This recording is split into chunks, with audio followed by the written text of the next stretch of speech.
नमस्कार साथियों। मध्ययुगीन राजनीतिक विचारों के तहत पिछले व्याख्यान में हमने चर्च के समर्थक विचारक पोप गेल्सियस के विचारों को समझने की कोशिश की, जिसमें उन्होंने एक प्रमुख सिद्धांत दिया, दो तलवारों का सिद्धांत। उसको हमने समझा। उसी कड़ी के तहत आज के इस व्याख्यान में हम बात करेंगे संत ऑगस्टाइन की। ये भी एक ऐसे विचारक थे, ऐसे मध्ययुगीन विचारक थे जिन्होंने चर्च का समर्थन किया, यानी चर्च की भूमिका को इन्होंने महत्वपूर्ण स्थान प्रदान किया।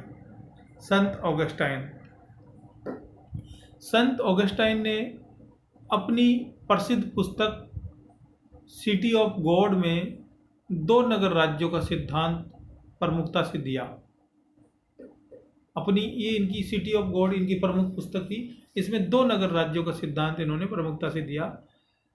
संत ऑगस्टाइन का कहना है कि पहला भौतिक नगर राज्य है जिसमें भौतिक सुखों पर बल दिया जाता है, जबकि दूसरा ईश्वरीय नगर है जिसमें आध्यात्मिक सुखों पर बल दिया जाता है।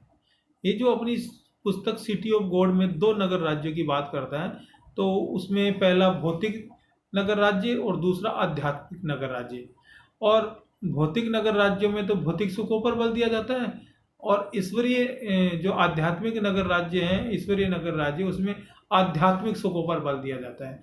ऐसा सेंट ऑगस्टाइन अपने सिद्धांतों में कहते हैं। इन दोनों नगर राज्यों में से वह आध्यात्मिक सुखों वाले नगर राज्य को श्रेष्ठ मानता है, क्योंकि आध्यात्मिक सुखों वाला जो नगर राज्य है वह ईश्वरीय नगर है। उसकी रचना ईश्वर के द्वारा की हुई मानी जाती है। इसलिए वे कहते हैं कि आध्यात्मिक सुखों वाला जो नगर राज्य है वह भौतिक सुखों वाले नगर राज्य से अधिक श्रेष्ठ है। सेंट ऑगस्टाइन अपने दो नगर राज्यों के सिद्धांतों के आधार पर प्रमुख रूप से तीन प्रकार के राज्यों की चर्चा करता है।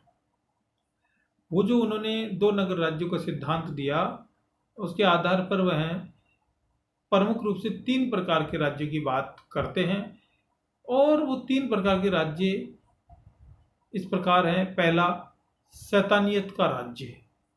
आप लोगों को समझना होगा, पहला जो राज्य उन्होंने बताया वह है शैतानियत का राज्य। यह राज्य भौतिक सुखों पर आधारित है। अब भौतिक सुख और आध्यात्मिक सुख दोनों में बहुत अंतर होता है, तो ये भौतिक सुखों पर आधारित है।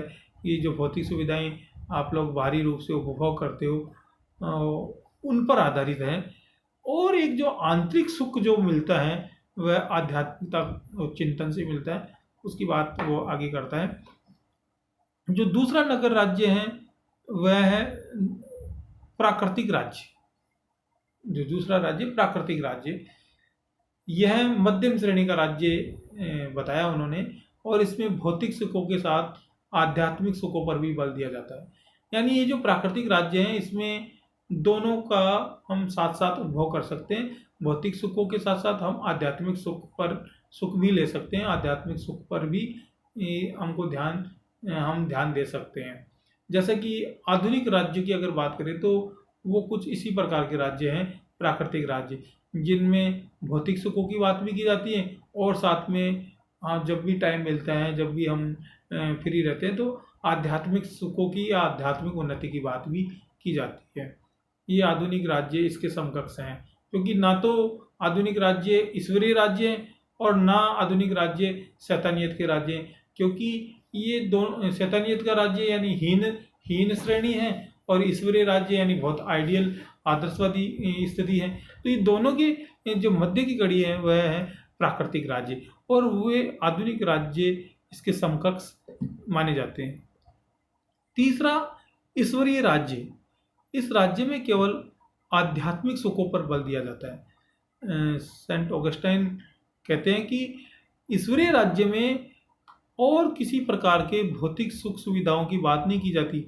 इसमें व्यक्ति की आध्यात्मिक उन्नति, व्यक्ति की आध्यात्मिक विकास और व्यक्ति के आध्यात्मिक चरमोत्कर्ष की बात की जाती है।